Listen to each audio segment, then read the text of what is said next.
আসসালামু আলাইকুম প্রিয় শিক্ষার্থীরা, আশা করি আপনারা সবাই ভালো আছেন। আপনাদের সামনে নতুন একটি ভিডিও নিয়ে হাজির হয়েছি। আমরা আজকে ইংরেজি চর্চা করব। সাধারণত আমরা জানি বা আমরা যেটা সচরাচর সবাই মাথায় রাখি যে কোনো শব্দের শেষে এল থাকলে সেটাকে আমরা অ্যাডজেক্টিভ মনে করি। কি মনে করি? অ্যাডজেক্টিভ মনে করি। কি থাকলে? কোনো শব্দের শেষে এল থাকলে। এটা হচ্ছে আমাদেরকে শেখানো হয় বা আমরা শিখি বা আমরা মনে করি কোনো শব্দের শেষে এল থাকলে শব্দটি অ্যাডজেক্টিভ। কিন্তু এই কথাটা সত্য না, অর্থাৎ এই কথাটি সত্য না, এটি সম্পূর্ণ ভুল। এখন স্যার আপনার মনে প্রশ্ন, শব্দের শেষে এল থাকলে অ্যাডজেক্টিভ হয়, এটা আমি কোথাও না কোথাও শুনছি। হ্যাঁ শুনছি বিধায় তো আমি বলতেছি এটা অ্যাডজেক্টিভ, তাই না? এখন আসেন, আমাদের শোনার মধ্যে একটু ব্যতিক্রম আছে, সেই জিনিসটা আমরা একটু শিখবো। দেখেন, আমরা দেখব কখন এল যুক্ত থাকলে অ্যাডজেক্টিভ হয় এবং কখন এল যুক্ত থাকলে সেটা নাউন হবে। দেখেন, আমি যদি কোনো নামের পর নাউনের পর এল যুক্ত করি সেটা কি? অ্যাডজেক্টিভ। আবার আমার সাথে সাথে বলুন, নাউনের সাথে যদি এল যুক্ত হয়, আমি যদি নাউনের সাথে এল এর কানেকশন করি তাহলে আমি সেটাকে বলবো অ্যাডজেক্টিভ। অর্থাৎ কোন শব্দ যদি নাউনের সাথে এল থাকে, নাউন কি? কোনো কিছু, কোনো বস্তুর নাম, ব্যক্তির নাম, গুণের নাম, কাজের নাম, সেটা যে কিছুরই নাম হোক না কেন সেটাকে আমরা কি বলে থাকি? নাউন বলে থাকি। এখন আসো, তাহলে নাউন প্লাস এল থাকলে আমরা সেটাকে কি বলতেছি? অ্যাডজেক্টিভ বলতেছি। এখন দ্বিতীয়ত আসো, তাহলে যখন নাউন প্লাস এল থাকবে না, কি বললাম স্যার? যখন নাউন প্লাস এল থাকবে না তখন আমাদেরকে মাথায় রাখতে হবে, যখন আমরা বার প্লাস এলটা দেখবো তখন আমরা সেটাকে ধরে নেব কি? নাউন। তাহলে আমরা ভার্ব কি জানি? কোনো একটা সেন্টেন্সের এমন একটা অংশ, কি বললাম?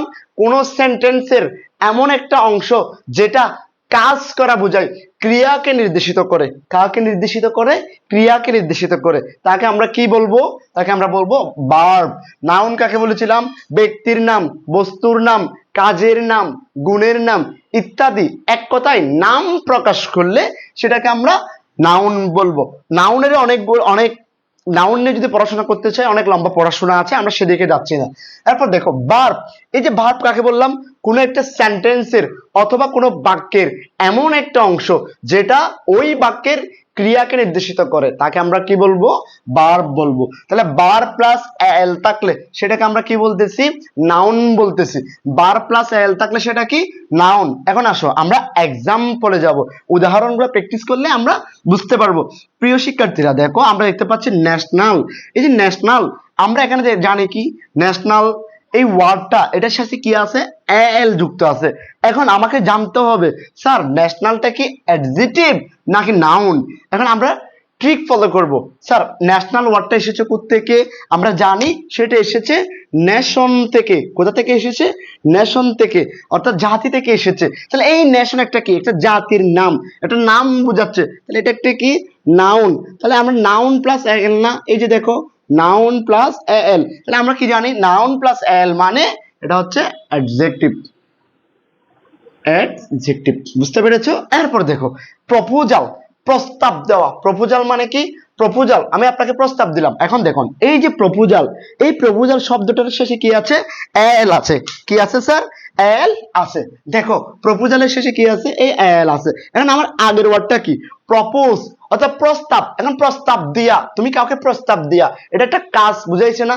এটা একটা কাজ বুঝাইছে না? তাহলে আমরা জানি কি কোন ভার্বের সাথে, তাহলে এটা একটা কি? এটা একটা হচ্ছে ভার্ব। প্রপোজ হচ্ছে একটা ভার্ব। তাহলে আমরা জানি কি ভার্ব প্লাস যদি এল হয়, ভার্ব প্লাস যদি এল হয়, ভার্ব প্লাস এল হইলে আমরা জানি কি সেটা হচ্ছে নাউন। আমরা আরো প্র্যাকটিস করি। দেখো অ্যাপ্রুভাল, অ্যাপ্রুভাল, এই যে এল, আমি অ্যাপ্রুভালের এলটাকে যদি আলাদা করি আমি পাই কি? অ্যাপ্রুভ। অ্যাপ্রুভ থেকে এসেছে কি? অ্যাপ্রুভাল। এখন অ্যাপ্রুভ মানে কি করা? কোনো কিছু গ্রহণ করা, কোনো কিছু কি করা? গ্রহণ করা। এই যে গ্রহণ করা, অ্যাপ্রুভ করা, আমি বললাম কাজটা আপনি আমার এই কাজটা একটু অ্যাপ্রুভ করে নেবেন, আমার ফেসবুক ফ্রেন্ড রিকোয়েস্টে অ্যাপ্রুভ করবেন। এই অ্যাপ্রুভ হচ্ছে একটা নাউন। অ্যাপ্রুভ হচ্ছে একটা কি? সরি, অ্যাপ্রুভ হচ্ছে একটা ভার্ব। ওই যে আমি বললাম আপনি আমার প্রস্তাবটা গ্রহণ করবেন, তাহলে আমি কোনো কিছু কাজ করতেছি, গ্রহণ করা একটা কাজ না, তাহলে কি এটা একটা হচ্ছে ভার্ব, এটা একটা কি ভার্ব। তাহলে আসো ভার্ব প্লাস এল, এটা কি নাউন।